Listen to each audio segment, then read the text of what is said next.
Peace to you all. I hope you all are up, ready, refreshed, dressed, got that smile on your face, and ready to conquer the world.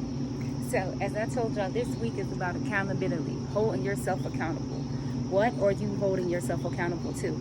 I would like to know what are some goals that you have written down and created for yourself to accomplish this week. As we said, this week is all about accountability, holding yourself accountable. What are you going to hold yourself accountable to for your life to make sure you get to exactly where you want to be in that next phase of your life or even in this present moment? Becoming aware of where you are, recognizing where you are, taking responsibility, and taking action. So that's what we want to talk about today.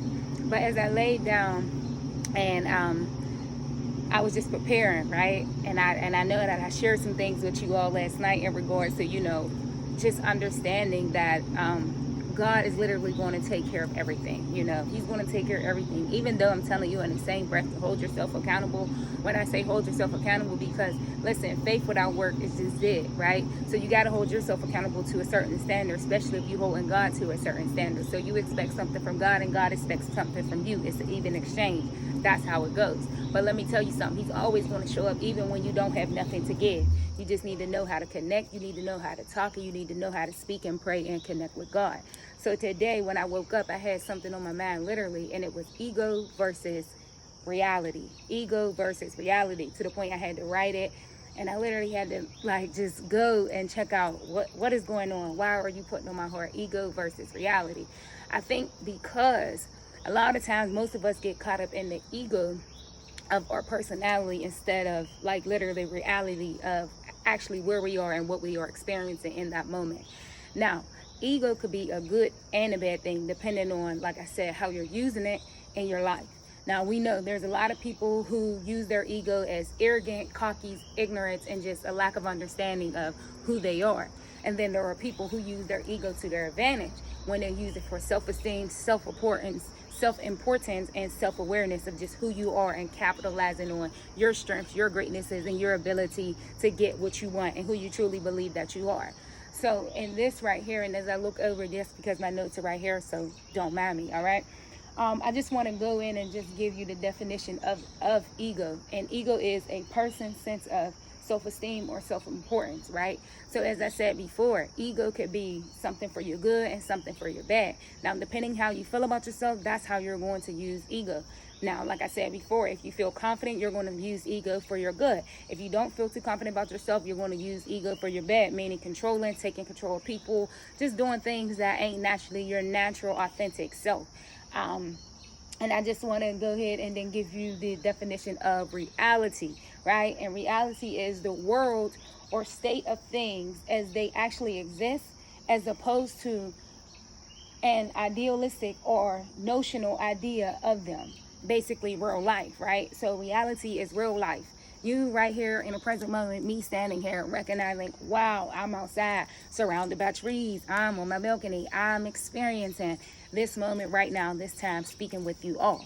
Reality, real life, okay? Now, your ego can be something that you create within yourself to help you feel good, but it might not actually be that reality that you're actually experiencing or that you're in. So you can use your ego to get you to that next place or even to bring you up out of a negative state. But like I said, ego can also be used in the reverse way. So I want to keep talking about that too. So I want to give you five takeaways or 5 techniques to really help you use your ego in a way that it can really produce happiness and joy in your life. There we go. Thank you, guys. So one is to practice forgiveness and letting go. And I know, as I talked to y'all about this before, when you hold yourself accountable for your happiness. Hold yourself accountable for where you want to go. Hold yourself accountable for who you interact with, how you interact with people. And this right here, particularly with your ego, you want to be careful on, how you're connecting with people, because a lot of times if you are operating out of your negative side of ego, you will connect with people through drama, through pain. So those are the relationships that you create, and that creates the environment of people that you're into, where now your ego is constantly producing negative attributes, maybe about oneself, or just making you think one way when reality is really another way. Or number 2, practice honesty and being open. So when you practice honesty, you start moving in integrity, you start moving in gratitude, you start moving with love, because now not only do you trust yourself, but you trust the world that you are operating in. So when you get out of your own head, out of that ego state of mind, and come into reality, into real life, you get to see the world from a different paradigm. So as we talked about before, it all just keeps coming back around for a full circle of shifting your paradigm of how you see yourself in this world. Are you confident? Are you loving? Are you kind? Are you caring? Do you have gratitude? Do you have patience? Or, all of that good stuff like that. I want you to really dig deep and just really figure out who you are, where you are, and where you're going, okay? Number 3, surrender your need for control. Surrender your need for control. As women, and with our egos and things like that, we want to control everything. We want to control everything. So with this right here, by stepping into reality, understand that you cannot control anything or anyone but yourself. No matter what is going on, you cannot control anyone or anything but yourself. So by getting better with, your ego in different ways to, really let go of that harsh reality of what you think it should be and step into the reality of what it is, surrender the need to control. I had to learn this one. I had to get better with this. Surrender the need to control. Also, number 4, enjoy silent moments with yourself. I learned to love this. Like, I love to sit in silence and just let it go.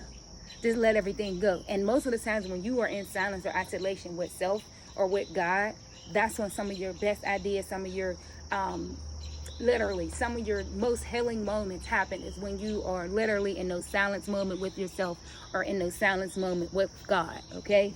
Number 5 is practice gratitude. Practice gratitude. You gotta show gratitude. You gotta be grateful for, just life. Like today we woke up. I keep telling y'all that in itself is literally, that's all I need, okay? That's all I need. I told y'all, just accountability. I'm gonna hold myself accountable. If God allow me to wake up and speak with y'all, I'm gonna do what he told me to do. Now, like I said, ego versus reality, I was so confused, like, okay. But like I said, as I talk to y'all, I'm talking to myself too. So now I gotta go and do a little self-check. Like, because I think more so I be in my ego sometimes versus reality. Like, just because I feel like who I am, sometimes I won't say that. No, let me clarify that. Sometimes my ego will create a false reality of what is actually taking place, right? So you get caught up in your mind, or you get, like I said, get out of your own way of what you think should happen, and allow the universe to just play its course, or allow God to come in and step in and truly be who he's supposed to be in your life, or call you to be the person that you're truly supposed to be. So just really connecting with your authentic self to get exactly what God has for you. So like I say, the ego could work both ways. You have to decide how you want to use your ego. You have to decide what it is exactly that you want to do in this life, and literally use your ego for good and not for bad. Start identifying like your characteristics, traits. Are they healthy? Are they unhealthy? You want to know these type of things about yourself. Or you connected with people through drama, or if you connected with people through purpose. Because if that's the case, then you're creating unhealthy patterns and unhealthy habits that are later down the line going to bring you unhealthy results. So we got to get clear with ourselves and understand exactly the life that we're creating for ourselves based off the ego and the reality of things, okay?